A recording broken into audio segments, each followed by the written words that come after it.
So a little while ago we took a look at MSI's new keyboard offering, the MSI Vigor GK50 Low Profile.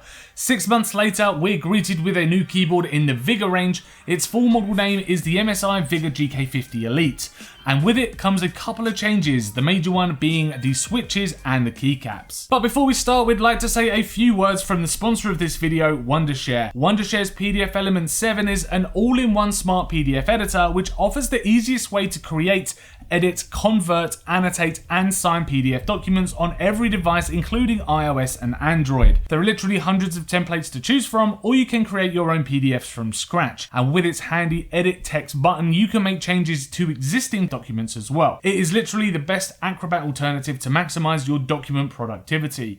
To find out more about PDF Element 7 or to download it for free, check out the links down below in the description. The MSI Vigor GK50 Elite is pretty much housed in the same weighty chassis as the previous Vigor GK50 Low Profile. However, each key is a lot more separated and actually takes on the form of full keycaps as opposed to the skinnier half keycap style seen before. This gives the RGB a lot more prominent of a shine as it's not blocked off by the keycaps. But it also means that typing on this keyboard has a different type of feel as keys are a lot wider apart, and thanks to its new mechanical switches, keys need to travel further and need a higher pressure to register a keystroke. That's not necessarily a bad thing, but more on that in a moment. Now underneath the keys is a brushed metal front plate and a subtle MSI Dragon logo just above the directional keys. The rear of the keyboard is unfortunately still made from plastic though. Design wise it feels very modern and very sturdy. Now unfortunately the keyboard flex has remained, especially if you go towards the center of the product, but it is extremely minimal this time round,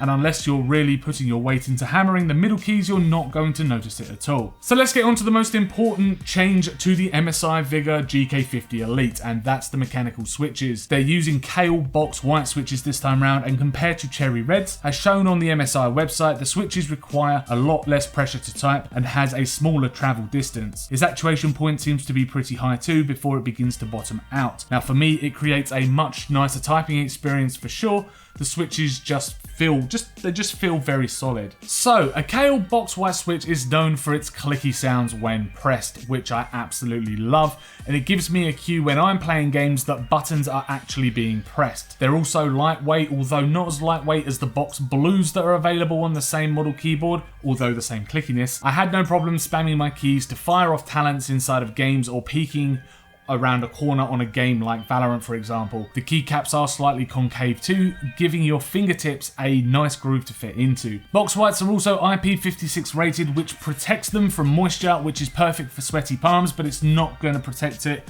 if you do spill a drink over your keyboard. Now the box white switches also use the MX style stem that you'll be familiar with. You'll recognize it by the X-shaped stem that runs through the key. However, the difference is the box that surrounds the stem. It also means that the keyboard will use SMD LEDs too, rather than traditional through key LEDs. But as we mentioned the Vigor GK50 Low Profile earlier, and we tested that at the beginning of the year, we've got to compare the two, right? The Low Profile has a 1.5mm pre-travel and a 3mm total distance with an operational force of 50 GF and a tactile force of 60 GF.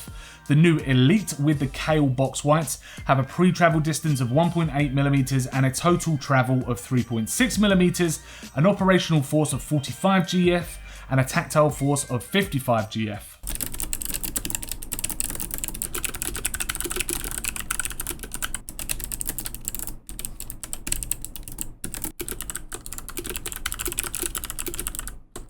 Both keyboards feature a clicky type feedback, although the Low Profile has a higher tonal click than the Kale box whites. Quite frankly though, both keyboard switches are so different from each other, it really comes down to personal taste. Now I must admit though, playing games I prefer the surface area and the raised keycaps of the GK50 Elite, while for touch typing I would have stuck to the GK50 Low Profile. So both keyboards we've tested now have access to the Dragon Center driver, and this is where you can change your RGB effects to run through patterns or per key illumination.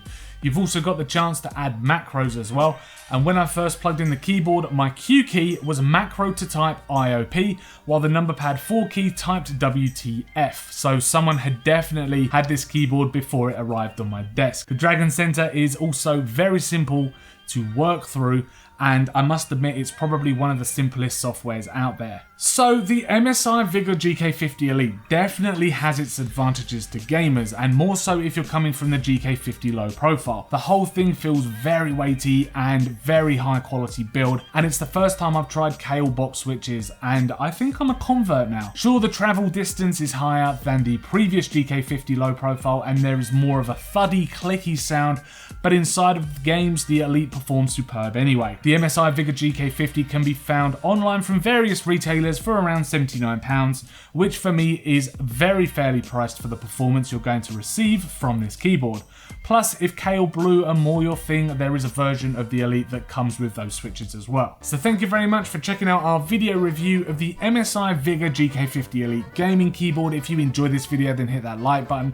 Please subscribe to keep up with our latest tech and gaming videos, and also let us know in the comments down below what you think about the MSI GK50 Elite, if you would go for this keyboard, or what keyboard are you rocking on your desk at the moment. Let us know in the comments down below.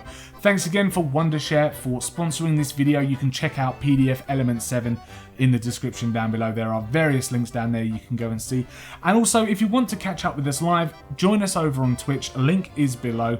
And you can come and say hi, or come and ask us tech questions, or just come and talk about tech anyway. We stream on a Tuesday, Wednesday and Thursday from 8:30 PM onwards, usually till late. I say late, 11:30, midnight sometimes. That's pretty late for us. But come say hi, come and join us on a Tuesday, Wednesday and Thursday. That's British time, 8:30 PM. As I say, thanks very much for watching, and we will see you in the next video.